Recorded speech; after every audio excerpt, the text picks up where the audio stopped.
It's Saturday afternoon. Last vlogல சொல்லியிருந்தேன் இந்த மாதிரி எல்லாமே ரெடி பண்ணி வச்சுட்டேன். பட் அன்னைக்கு ஒரு பெரிய ஃப்ளாப் இருந்தது அப்படின்ட்டு. காலையிலே ஹஸ்பண்ட் வந்து லஞ்ச் சீக்கிரம் ரெடி பண்ணிடு, மத்தியானம் வெளியே போக வேண்டியது இருக்குது அப்படின்னாரு. சரின்ட்டு தான் நேரமே எல்லாத்தையும் ரெடி பண்ணினேன். ஆனால் வீட்டிலேருந்து கிளம்பும் போதே கிட்டத்தட்ட ஒரு 12:30 பக்கம் ஆயிடுச்சு. என்னோட பழைய vlogs எல்லாம் பார்த்தவங்களுக்கு தெரியும். ஒரு 6 மாதத்துக்கு முன்னாடி 7 சீட்டர் கார் ஒன்று புக் பண்ணியிருந்தோம். அதுக்கு வெயிட்டிங் டைமே கிட்டத்தட்ட ஒரு 6 மாதம் 8 மாதம் ஆகும்னு சொன்னாங்க. ஸோ அது வந்து டிஸ்பேட்ச் ஆக போது ஒரு 8 வந்து பார்த்துட்டு போங்கன்னு சொன்னாங்க. ஸோ அதுக்காக ஷோரூமுக்கு கிளம்பிட்டோம். புக் பண்ண உடனே கார் எடுத்துட்டோம் அப்படின்னா அதே கார் நம்ம வீட்டுக்கு வரும். ஆனால் இந்த மாதிரி வெயிட்டிங் பீரியட் இருக்கும்போது நமக்கே ஒரு டைலமோ வரும், இது எடுக்கலாமா அது எடுக்கலாமா அப்படின்ட்டு. ஸோ அப்படியெல்லாம் சில காரெல்லாம் பார்த்தோம். பட் எங்களுக்கு வந்து பிடிக்கல. அன்னைக்கு முடிவாக XL6 தான் அப்படின்னு சொல்லிட்டு வந்துட்டோம். ஸோ நம்ம வீட்டுக்கு 7 சீட்டர் கார் கூடிய சீக்கிரமே வந்துடும். அங்கே போனால் ஹஸ்பண்ட் தான் காரை பார்த்துட்டு இருப்பாரு. ஆனால் நானும் பாப்பா மித்ரன் 3 பேரும் காஃபி மட்டும்தான் பார்ப்போம். சூப்பராக காஃபி குடிச்சிட்டு அங்கேருந்து கிளம்பிட்டோம். ஷோரூம்லேருந்து கிளம்பும் போதே கிட்டத்தட்ட 1:30க்கு மேலே ஆயிடுச்சு. போகிற வழி எல்லாமே செம்ம டிராஃபிக். ஸ்டார்டிங்கில் அவ்வளோ இல்லை, பட் ரோடு ஒர்க் போயிட்டுருக்கங்காட்டி கிட்டத்தட்ட ஒரு 2 மணி நேரம் அந்த டிராஃபிக்லேயே மாட்டியிருந்தோம். ஒரு 3:45 ஆயிடுச்சு. மித்ரனுக்கும் நல்ல பசி. சரி அந்த வேலையே வந்து சாப்பிட்டு போயிடலாம், வீடு போய் சேரக்கு லேட் ஆகும் அப்படின்ட்டு நம்ம வீட்டு பக்கமே ஒரு 1 கிலோமீட்டருக்கு முன்னாடியே வந்து இந்த கடை இருக்குது. ஸோ அங்கேயே போய் சாப்பிட்டுக்கலாம் அப்படின்ட்டு கிளம்பிட்டோம். 1 கிலோமீட்டர் தானே வீட்டுக்கு போய் சாப்பிட்ருக்கலான்னு நீங்கள் நினைக்கலாம். அந்த 1 கிலோமீட்டர் ஃபுல்லாமே செம டிராஃபிக்காக இருந்தது. சரின்ட்டு யூட்டர்ன் போட்டு இந்த கடைக்குள்ளே பூந்துட்டோம். வீட்டில் பாயாசத்தோடு செஞ்சு வச்சுட்டு அங்கே சாப்பிட்றதுக்கு எனக்கு சுத்தமாக மனசு இல்லை. சிம்பிளாக தான் ஆர்டர் பண்ணியிருந்தோம். சூப்பு, அப்புறம் ஸ்டார்டருக்காக ஏதோ சிக்கன் ஆர்டர் பண்ணியிருந்தாரு. அது பேர் என்னன்னு எனக்கு சுத்தமாக தெரியல. நான் பன்னீர் பட்டர் மசாலா, இதுதான் எங்களுக்கு. மித்து குட்டிக்கு எப்பவும் போல் தயிர் சாப்பாடு தான். ஸோ அன்னைக்கு டே வந்து அப்படி தான் போச்சு.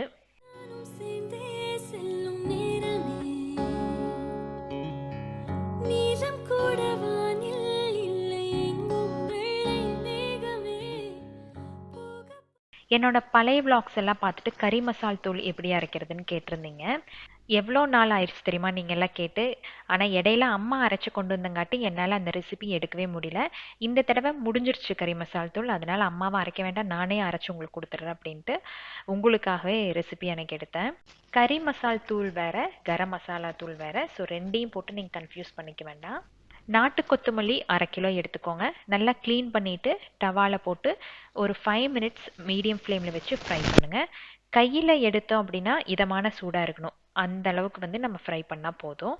ரொம்ப வறுத்தோம் அப்படின்னா தீஞ்ச மாதிரி ஆயிரும், ஃபுல் ரெசிபியுமே கெட்டு போயிடும். அதனால மிதமான சூட்டில் ஒரு 5 நிமிஷம் நீங்கள் வந்து வறுத்தீங்கன்னா போதும்.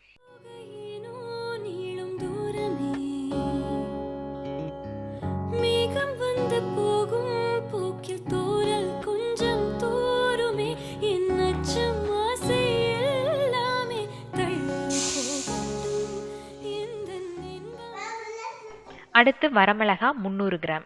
நான் கொஞ்சம் காஷ்மீரி சில்லியும் ஆட் பண்ணியிருக்கிறேன். எதுக்காகனா அந்த மசாலா பொடி கலர் கொடுக்கணும் அப்படிங்கிறக்காக. உங்களுக்கு தேவைப்பட்டால் அது சேர்த்துக்கலாம். அப்படி இல்லைன்னா வெறும் வரமிளகாய் மட்டும் 300 கிராம் சேர்த்துட்டு நல்லா மொறுமொறுன்னு ஆகணும். அந்த பதத்துக்கு வர வரைக்கும் நல்லா வறுத்து எடுத்துக்கணும்.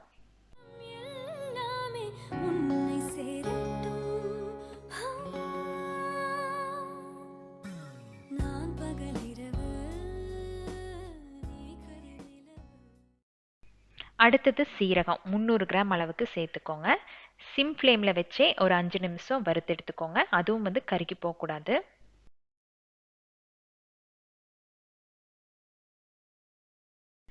குருமிளகு 1 கைப்பிடி போதும். அதையும் நல்லா ஃப்ரை பண்ணி எடுத்துக்கோங்க.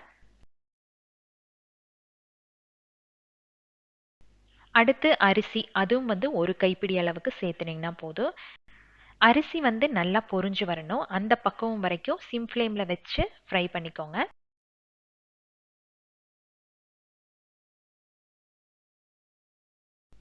அடுத்து நம்ம சேர்த்துறது எல்லாமே பிரியாணிக்கு சேர்த்துற மசாலா பொடி தான். பட்டை எடுத்துக்கோங்க. பட்டை ஒரு 50 கிராம் எடுத்துக்கிட்டிங்கன்னா போதும். இதையும் நல்லா ஃப்ரை பண்ணி எடுத்துக்கோங்க. எதுக்குமே ஆயில் ஆட் பண்ணக்கூடாது, வெறும் டவாவில் தான் நீங்கள் வந்து ஃப்ரை பண்ணி எடுக்கணும். அதுக்கப்புறம் ஏலக்காய். ஏலக்காய் 25 கிராம் போதும்.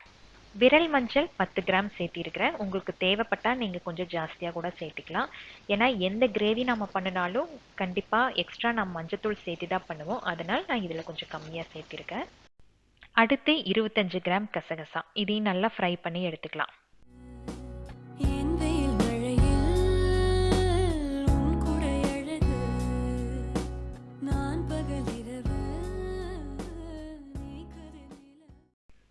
கடைசி இன்க்ரீடியன்ட் என்னன்னு பார்த்தீங்கன்னா பிரியாணி ஸ்டார் கிராம்பு.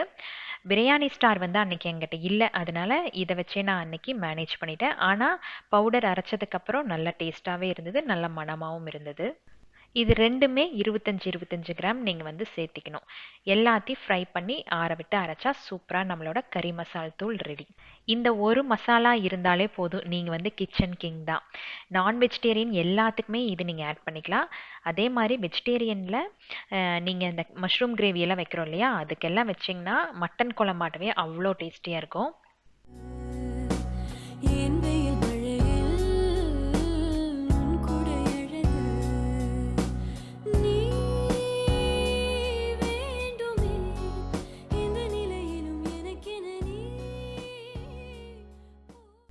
It's Sunday morning. எப்பவும் போல் நேரமே எந்திரிச்சாச்சு. சூப்பராக ஒரு டீயும் போட்டு குடிச்சிட்டு ஒரு உபயோகமான வேலை பண்ணலாம் அப்படின்ட்டு மித்துக்குட்டிக்கு அன்றைக்கி சத்து மாவுக்கு ரெடி பண்ணிட்டேன்.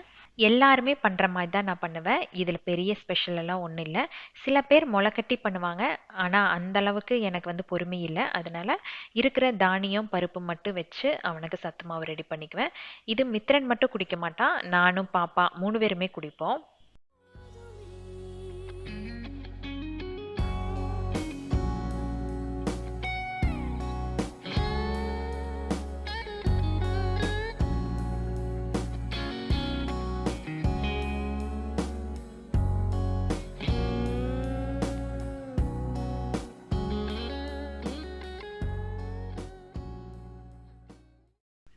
ஞாயிற்றுக்கிழமை அவர் வீட்டில் இருக்கிற நாள் அன்னைக்கு இந்த மசாலா பொடியெல்லாம் ரெடி பண்ணிட்டா அன்னைக்கு அரைச்சி கொண்டு வந்து தந்துடுவார். அதுக்காக தான் இவ்வளோ நாள் வெயிட் பண்ணேன். சனிக்கிழமை சாயங்காலம் கறி மசாலா ரெடி பண்ணிட்டேன். காலையில் சத்து மாவுக்கு ரெடி பண்ணியாச்சு. ரெண்டையும் வந்து அரைச்சிட்டு வந்துட்டா ஒரு 6 மாதத்துக்கு நமக்கு பிரச்சனை இல்லாமல் இருக்கும். கிவ்அவே பக்கம் வந்தாச்சு. இனி ஒரு 10 நாள் போச்சு அப்படின்னா கிறிஸ்மஸ். அன்னைக்கு தான் வந்து கிவ்அவேவை நான் அனௌன்ஸ் பண்ண போகிறேன் அப்படின்னு. கிவ்அவே வின்னர்ஸை பற்றி அனௌன்ஸ் பண்ண போடுறேன் அப்படின்னு. நான் ஆல்ரெடி சொன்ன மாதிரி தான் ஒரு ஆப் வச்சு தான் செலக்ட் பண்ண போகிறேன். எல்லாத்துக்குமே மெயில் ஐடி கண்டிப்பாக இருக்கும். ஸோ வின்னர்ஸ்க்கு மெயில் ஐடி மூலமாக தான் அமேசானோட கிஃப்ட் வவுச்சர் அனுப்ப போகிறேன். இதில் ஃபாலோ பண்ணுறவங்க நிறைய பேர் இன்ஸ்டாலையும் ஃபாலோ பண்ணுறீங்க. ஒருவேளை நீங்கள் ஃபாலோ பண்ணல அப்படின்னா இன்ஸ்டா ஐடியை என்னோட டிஸ்கிரிப்ஷன் பாக்ஸில் கொடுத்துருக்கேன், நீங்கள் வந்து செக் பண்ணி பார்த்துக்கோங்க. சப்போஸ் நீங்கள் வின் பண்ணிட்டீங்க அப்படின்னா என்னோட இன்ஸ்டா ஐடிக்குள்ளே போயிட்டு ப்ரைவேட்டாக உங்களோட மெயில் ஐடியை எனக்கு மெசேஜாக அனுப்புங்க. ஸோ நான் உங்களுக்கு வந்து கிஃப்ட் வவுச்சர் உங்களோட மெயில் ஐடிக்கு அனுப்பிடுவேன். கிவ்அவே கொடுக்குற அன்னைக்கு சூப்பராக இன்னொரு குட் நியூஸும் இருக்குது. நான் அன்னைக்கு ஷேர் பண்ணுறேன். அப்போ தான் உங்களுக்கு கொஞ்சம் த்ரில்லிங்காக இருக்கும், கொஞ்சம் ஹாப்பியாகவும் இருக்கும்.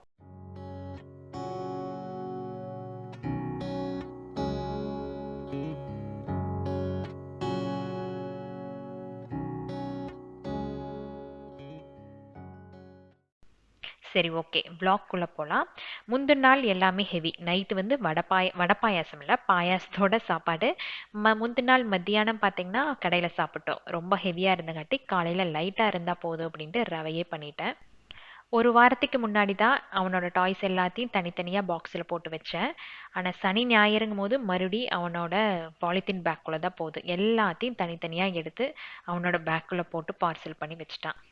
வீட்டில் கரும்பு சக்கரை சுத்தமாகவே இல்லை. அதனால ஹஸ்பண்டை கொஞ்சம் கரும்பு சக்கரை வாங்கிட்டு வாங்கன்னு சொன்னேன்.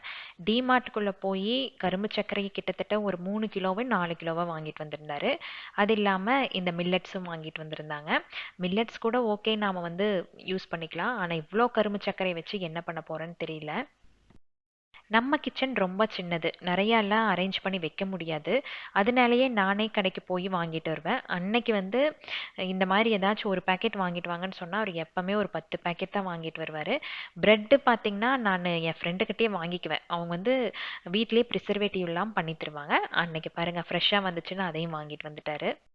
இதனாலேயே அவரை கடைக்கு அனுப்புறது எனக்கு ரொம்பவே பயம். பிரேக்ஃபாஸ்ட் எல்லாம் செஞ்சு முடிச்சுட்டு காலையில் சேர்ந்த பாத்திரமெல்லாம் இருந்தது. பிளாஸ்டிக் மட்டும் நான் கழுவி வச்சுட்டேன். மற்றது எல்லாத்தையும் டிஷ்வாஷரில் போட்டேன். ஏன்னா அன்றைக்கி அந்த அக்கா வரமாட்டாங்க, அதனால நமக்கு டிஷ்வாஷர் தான் கை கொடுக்கும்.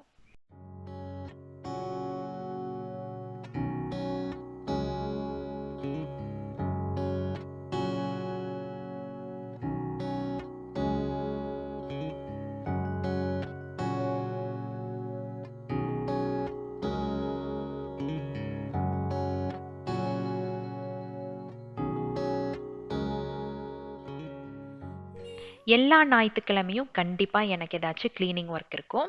அன்னைக்கு அதை அலாட் பண்ணிக்குவேன். ஏன்னா மித்திரனை பார்த்துக்கிறதுக்கு அவர் இருப்பார், நமக்கு கொஞ்சம் ஃப்ரீ டைம் இருக்கும். அதனால அன்னைக்கு மசாலா டப்பாவை தான் க்ளீன் பண்ணினேன்.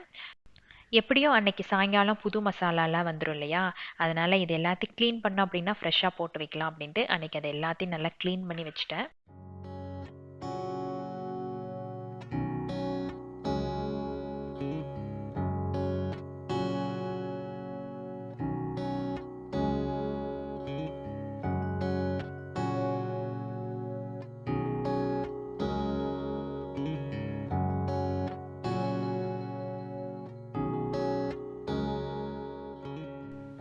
நம்ம ஊர்ல எல்லாம் முன்னாடி பெரிய வாசல் இருக்கும், அதில் கொண்டு போய் காய வச்சா சூப்பராக காஞ்சிரும்.